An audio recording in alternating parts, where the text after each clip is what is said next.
Like a phoenix, Samsung's beloved Galaxy Note is back from the ashes. Now with two main cameras, can it shoot better photos? Does it have enough features to justify a higher price tag? And more importantly, is it safe? Hello from New York City, I'm Michael Josh, and you're watching GadgetMatch. They say any kind of publicity is good publicity. And while there's no denying the fact that last year's missteps hurt Samsung as a brand, the events surrounding the Note 7 make this year's comeback even more anticipated. In this video, we'll cover everything you need to know about the Note 8, so fasten your seatbelts, hit that subscribe button, and let's get on with our Galaxy Note 8 hands-on. So this is the Samsung Galaxy Note 8. Massive amounts of leaks notwithstanding, there really are no surprises here. It's exactly what we imagined the Note 8 would look like, an evolution of last year's design, which, just like the S8 from earlier this year, has a near borderless curved display that is taller and narrower. Shaving off some width gives the phone an unconventional aspect ratio, 18.5 by 9, instead of the usual 16 by 9. So unlike the iPhone 7 Plus, Xperia XZ Premium, or the Huawei Mate 9, this large phone is easier to wrap your hands around. The Note 8 is Samsung's biggest flagship, although it's only ever so slightly larger than the S8 Plus. The main difference is that the Note 8 looks more squarish, with corners that are less rounded than on the S8 or the S8 Plus. This form factor makes it a more ideal writing surface, and makes room down here for this cavity that houses the Note 8's defining feature, a stylus called the S Pen. Otherwise, it's the same all-glass phone, with curved sides that give the impression of a display that doesn't have either a start or an end. From all angles, there's no denying that this is a good-looking phone. And while we like the look of the S8 better, the Note 8 is still one of the best-looking phones you can buy today. Some other design notes while we're at it: there's a new protective stand cover that's supposedly made tough based on US military standards. So apparently, you can do stuff like this,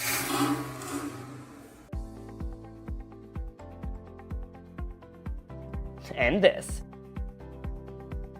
There's a dedicated button on the left for Bixby, Samsung's personal digital assistant, which is still non-configurable, unfortunately. Above that, volume buttons. On the right, a lone power button. On top of the phone, a SIM card slot, which is either single or dual SIM depending on your region, with provisions for a micro SD card of up to 256 gigabytes. And on the bottom, yep, you can heave a sigh of relief, there's a headphone jack, plus a USB-C port, speaker grills, and the S Pen slot. Even if there's a cavity for the S Pen, Samsung guarantees the Note 8 is water and dust resistant. Nothing new here, but we had to give it a try, as always. The screen still works while wet, so does the S Pen. And if your ports are exposed to water for too long, you'll get this warning, reminding you not to charge the phone until it dries.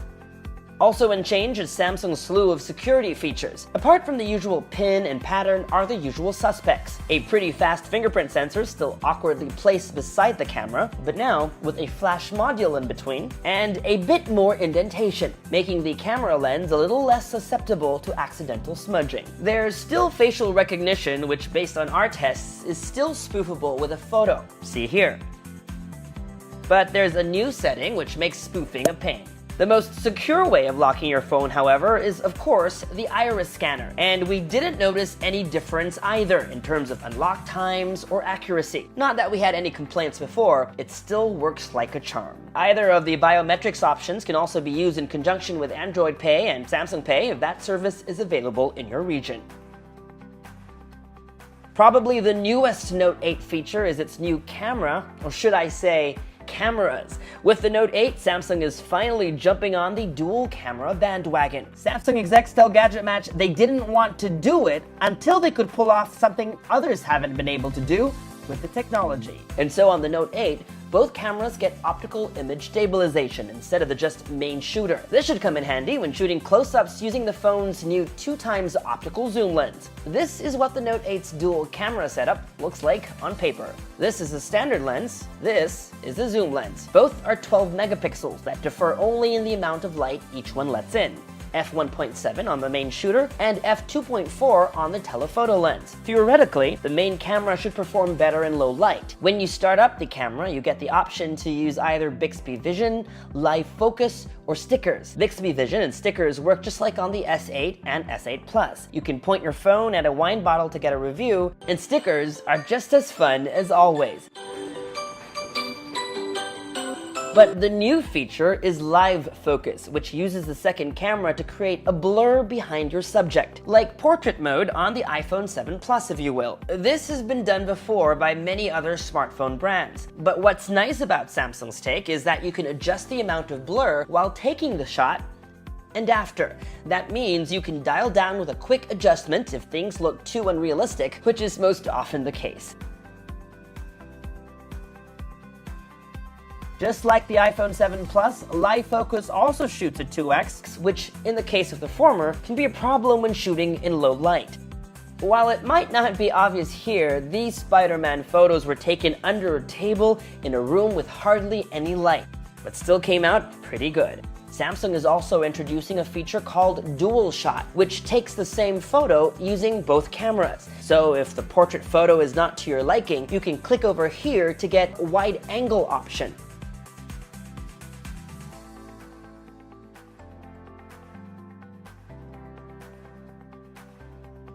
Here are more photo samples taken on the Note 8.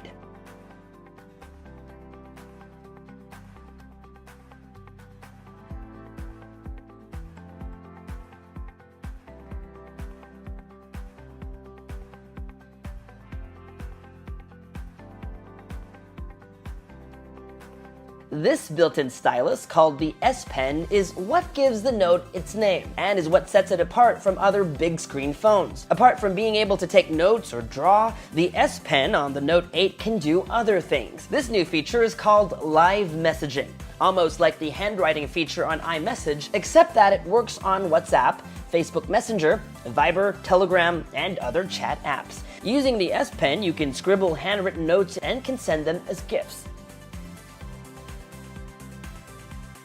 Note-taking functionality while the display is turned off has also been expanded. Just tap on the screen, scribble a note, up to 100 pages if you need to, and then when you're done, pin to your always-on display. You can also use the S Pen to translate full sentences by just highlighting them. It works the same if you need quick conversions. While Android Oreo was just announced, the Note 8 will ship with last year's Nougat. It isn't clear how soon it will get the Oreo update, but that's okay, the days of TouchWiz are behind us. The new UI, called Samsung Experience, is clean and snappy. Drop-down notification shade looks like this, app drawer looks like this, settings menu like this, and Google Assistant is a long press on the on-screen home button. The Edge screen gets some new functionality via the dual app launcher on Apps Edge. Now you can launch two apps in split screen mode at the same time. For example, if you wanted to launch Messenger and YouTube at once, just tap on the App Edge shortcut. Speaking of two apps, if you're the kind who has two Facebook or WhatsApp accounts, you can use the new Dual Messenger feature to install two copies of your favorite chat apps on the same phone. Just go into Settings, Advanced Features to turn it on.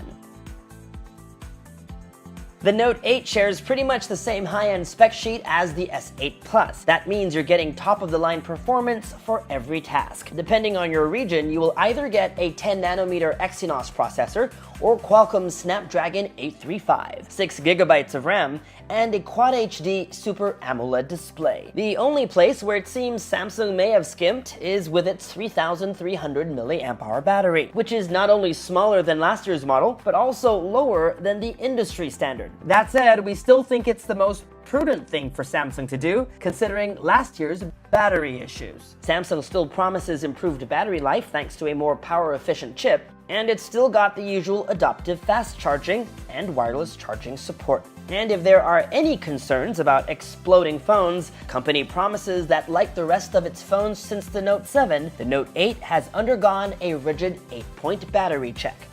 So, is the Galaxy Note 8 your gadget match? To answer that question, a full review is in order, but from the looks of it, Samsung's second attempt at building its best smartphone ever is a smashing success. Like the Phoenix in its rebirth, the Note 8 has come out stronger and better. If you're looking for a sexy phone and don't care for the S Pen, get the S8 or the S8 Plus. But because it is one of just a few phones that ship with a stylus, the Note 8 is in a league of its own. Those who need a stylus for productivity will want one. Its dual camera system makes the S8's already outstanding camera even better. As a whole, the Note 8 is so complete, it won't leave you wanting. So, if you're willing to shell out some serious dough for it, then this one is a match. And that was our Samsung Galaxy Note 8 hands-on. For more videos like this one, make sure to subscribe to our YouTube channel, like our Facebook page, follow GadgetMatch on social media, and make GadgetMatch.com your daily habit. Until the next one, from here in New York City, I'm Michael Josh. Thanks for dropping by.